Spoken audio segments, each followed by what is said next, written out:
हाम्रो चाहिँ अब ड्युटी सकेपछि टाकठुक फटाफट गरेर होइन टक लाएर होइन हामी चाहिँ अब मार्केटतिर गयौँ होइन मार्केटतिर गएर जुस ल्यायौँ होइन यो जुसको पनि अब अर्कै टेस्ट छ कि नरिवल जुस भनेर ल्याएको आँपको जस्तो टेस्ट आउँछ आँप हो कि अब नरिवलको जुस हो के हो हाम्रो चाहिँ यही कुरा चलिरहेको थियो फाटक फुटुक टाङ गडाङ केटाहरूले फेरि होइन यो त आँपै हो भनेर भन्छन् मैले होइन यो त नरिवल भनेर भन्छु भन्दै अब यिनीहरूले यहाँनिर औधी नै गर्न लागिसक्यो दुइटाले होइन त्यहाँ हेर्नु है अब गाइजहरू यस्तो अब एउटाले खोइ के हेरिरहेको यिनीहरूले आँपभित्र आँप छ एउटाले आँपको छकटा खान भन्छ एउटाले नरिवलको छकटा खान भन्छ औधी गरिराख्ने क्या औधी गरिराख्ने यस्तो पनि हत्तेरिका के औधी होला बरे यो मेरो मिनी ब्लगलाई हेरेर साथ सपोर्ट गरेर यसो टकटुक होइन गाइजहरू तपाईँहरूले नि यसो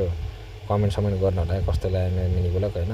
अब हामी लगत्तै हिँड्न लाग्यौँ कि हामी चाहिँ अब लगत्तै हिँड्न लाग्यौँ अब रोड अब रुमतिर जानु पऱ्यो होइन रुममा गएर खानासाना खानुपर्छ अनि सुत्नुपर्छ खाना त अनि खाएर आइसकेको अब रुममा गएर यसो पानीसानी अब तातो पानीसानी खायो अनि त्यहाँबाट सुत्यो भोलि फेरि ड्युटी जानुपर्छ बिहानै उठेर सधैँ जस्तो गरेर यस्तै अब हामी चाहिँ यही हो कि हाम्रो पारा चाहिँ सधैँ अब हिँड्ने बेलामा अब कहिले के खाने कहिले के खाने अब हाम्रो चाहिँ यहाँ सिग्नल क्रस गर्दाखेरि अब यहाँ ट्राफिक लाइट चाहिँ झ्याप गर्नुपर्ने हुन्छ कि हरियो बोल्नुपर्छ यदि हरियो बोल्न भने चाहिँ ट्राफिकमा होइन ड्यामै अब रातोमा काट्यो भने चाहिँ ड्यामै 450 रुपियाँ फाइन हो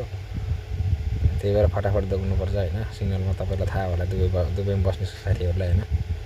बाँकीलाई थाहा नभए पनि दुबईमा बस्ने साथीहरूलाई चाहिँ एकदम मजाले थाहा होला हाम्रो चाहिँ अब यस्तै हो हाम्रो पारा केटाहरू मिलिन्छ अनि राति आउने बेला यसो रमाइलो गरिन्छ अनि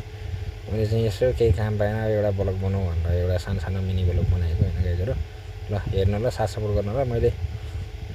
के भन्छन् यो ब्लगलाई चाहिँ युट्युबमा फुल तरिकाले एडिट गर्न नजान्नु मैले यस्तै